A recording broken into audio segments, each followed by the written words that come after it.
Hello and welcome back to ParticularPixels. I'm Xiaoling, and in this episode of Beta Profile, we'll be taking a look at the Star Wars Battlefront Beta. The beta ran for about 5 days, and during that time I got to spend about 25 hours with the game, and I just wanted to give you guys my impressions of the game so far. Unfortunately, we weren't given access to a whole lot of the game's content. There was one map for the survival mode, and 2 exclusively multiplayer maps. The single player / survival mode was okay, but unfortunately it was quite limited. There were only 6 out of 15 waves available in the beta, and we were limited to normal mode. This made for a really easy experience. It wasn't really challenging, and I think primarily for that reason it didn't really hold my interest for very long. I played it through by myself as well as with a friend. I think that the longevity or replayability of this mode is going to depend entirely on whether or not the hard and master difficulties offer any kind of significant challenge. In the retail release there are going to be other maps, so I suppose that's going to add a little degree of variety, and perhaps there'll be modes where you play as the Empire defending against the Rebels. That could be quite interesting as well. But again, I think we'll have to wait until the retail release to see really how much variety and challenge this mode is going to present. So a lot of people have complained that this wave-based survival mode is no replacement for a single-player campaign. I do agree to an extent. Perhaps it is a missed opportunity. You know, the Star Wars universe is so rich and full of lore that they could have crafted something really interesting. But at the same time, I think time and resources are better spent improving the multiplayer in a multiplayer-focused game, rather than spending that time creating a mediocre single-player campaign that people are going to play through once and never play again. So that really does beg the question, how good is the multiplayer in Star Wars Battlefront? Well, the first mode that we had access to in the beta was Drop Zone. It's a 16-player map with 8 people on each side, and it's essentially a capture and hold type of scenario. Each team has to capture and hold the pods for about 40 seconds, after which the pod will spawn 3 power-ups. Now these power-ups can be collected by either side, and they give you access to any of the specific power-up abilities. Once the pods have been captured, the team that held the pod gets 1 point, and the first team to reach 5 pod captures wins the match, or the team with the highest amount of pod captures when the timer runs to 0 wins the match. I spent the majority of my time in the beta actually playing the Drop Zone mode, but that was primarily because the Walker Assault map was completely imbalanced for the first 3 days of the beta, or the first 4 days of the beta at least, until they fixed it on the last day. So I found myself enjoying the Drop Zone mode more so than I did the Walker Assault map. I mean, the mode is nothing new, you know, it's been seen before. Obviously it has a Star Wars twist, and it is enjoyable to play if you enjoy the run and gun style of gameplay. There's not that much teamwork that really goes on. You know, everybody is essentially running around wildly on the map trying to secure pods. Obviously at the beginning of the beta, when people didn't really know the locations to defend the pods, you know, there was a lot more chaos and people wouldn't even go for the objectives. But, you know, toward the end of the beta, people started to have an idea of what was going on. So, you know, your team would capture the pod and people would know exactly sort of where to hide and where to camp out to defend the pod. And then of course the matches became more interesting, but I did find that for the majority of the time, at least in the first 3 days, the scoring was kind of uneven. You know, more often than not I'd find that one team would win all 5 in a row and the other team would maybe have 1 or 0.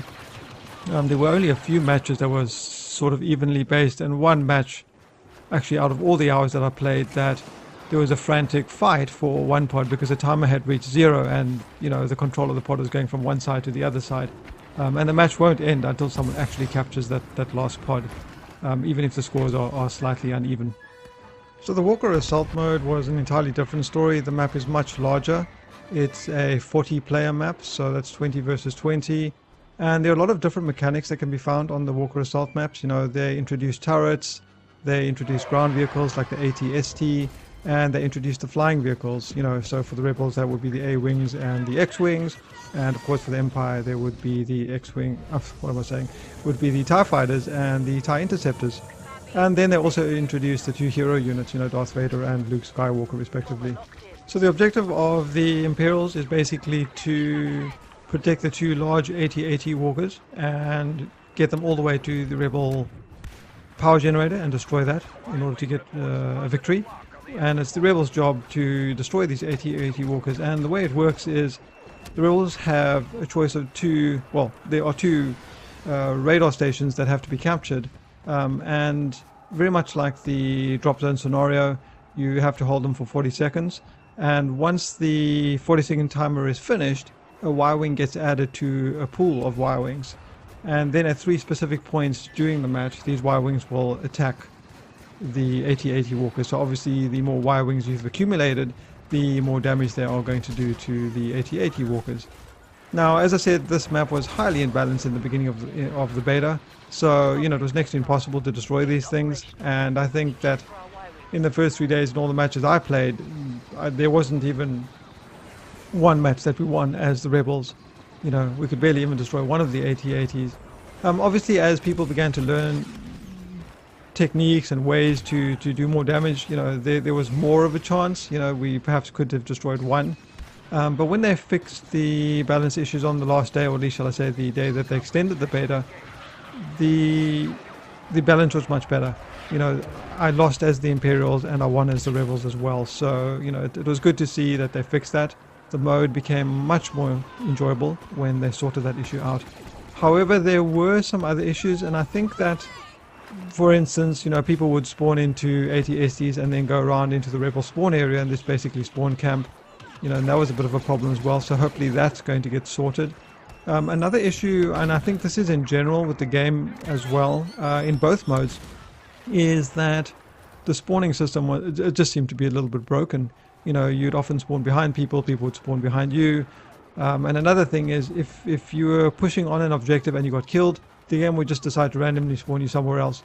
Not at the spawn point closest to you where you were. And sometimes this is quite frustrating because you'd be pushing an objective and you'd get killed, and then you get spawned on the other side of the map, close to a completely different objective. And that was a little bit frustrating, in my honest opinion. I think that needs to be tweaked to be more enjoyable. The other thing I found was a bit problematic was the sensitivity with the aiming when you were flying vehicles. Now, in the options menu, you have a sensitivity slider for your soldier aiming, so when you're running around on foot, and then there's a slider for vehicle sensitivity, and that would be fine, except for the problem that if you were flying any of the craft in the game and your vehicle sensitivity was set the same as your soldier sensitivity, it would take you probably a year and a half to turn your craft around and track the enemy. So of course your natural instinct is, well, okay, let's turn the sensitivity up. But the moment you start turning up and you try and control a turret, then the turret is 10 times faster than what you'd normally try to aim with, and then it's next to impossible to actually hit anything with it. So it was impossible to have a good setting that worked for both your aircraft and your turrets at the same time.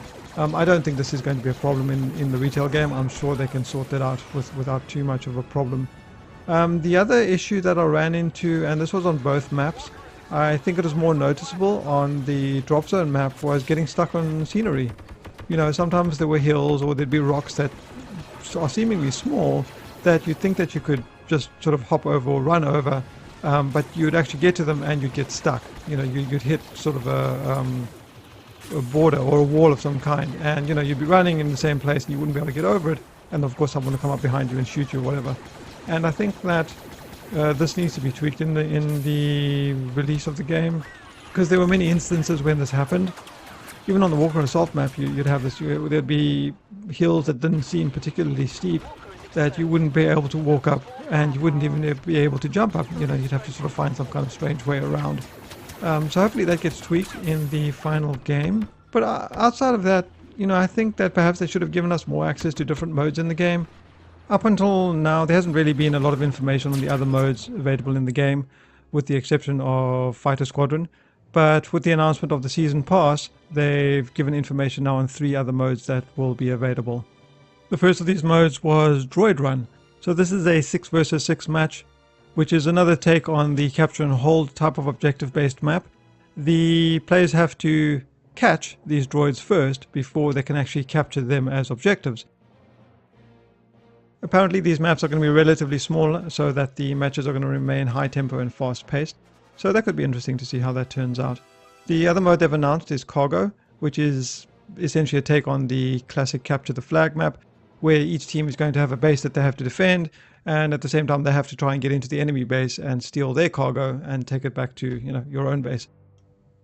And the last mode they announced was Hero Hunt, which is interesting because I didn't actually see that in the multiplayer games list in the beta, or perhaps they've just changed the name, I'm not entirely sure.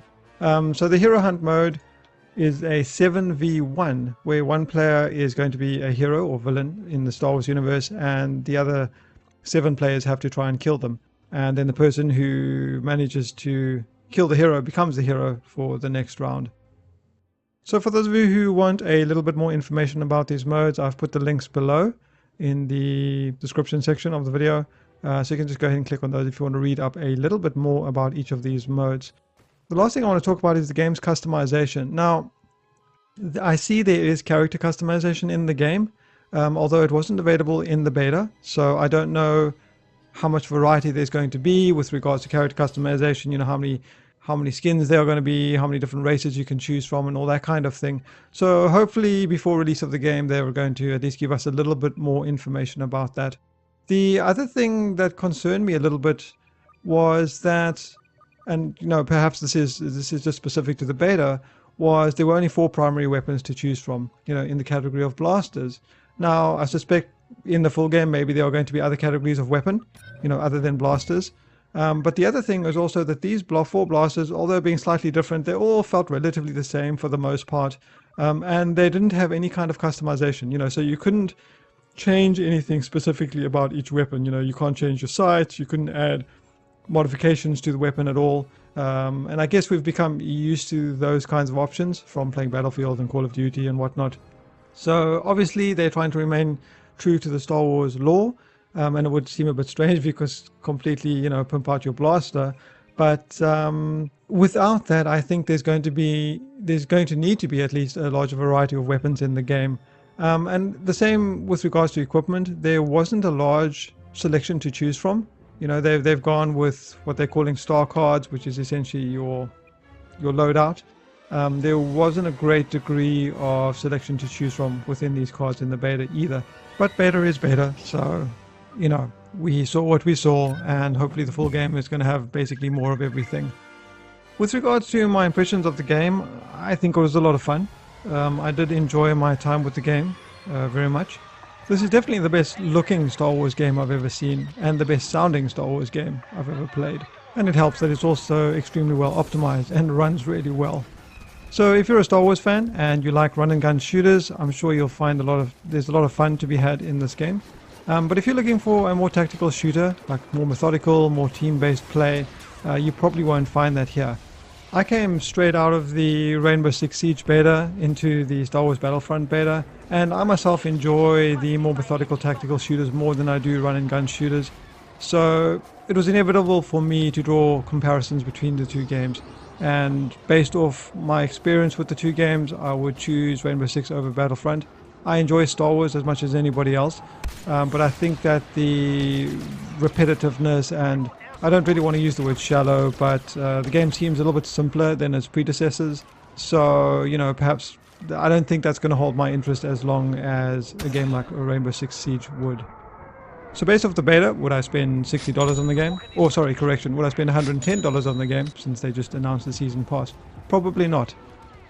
Do I think you should buy the game at all? Yeah, absolutely. I think the game was a lot of fun, but perhaps not for full price. But anyway, I think that does it for me. I hope this video has been somewhat helpful to those of you who have been wondering about it and didn't get access to the beta.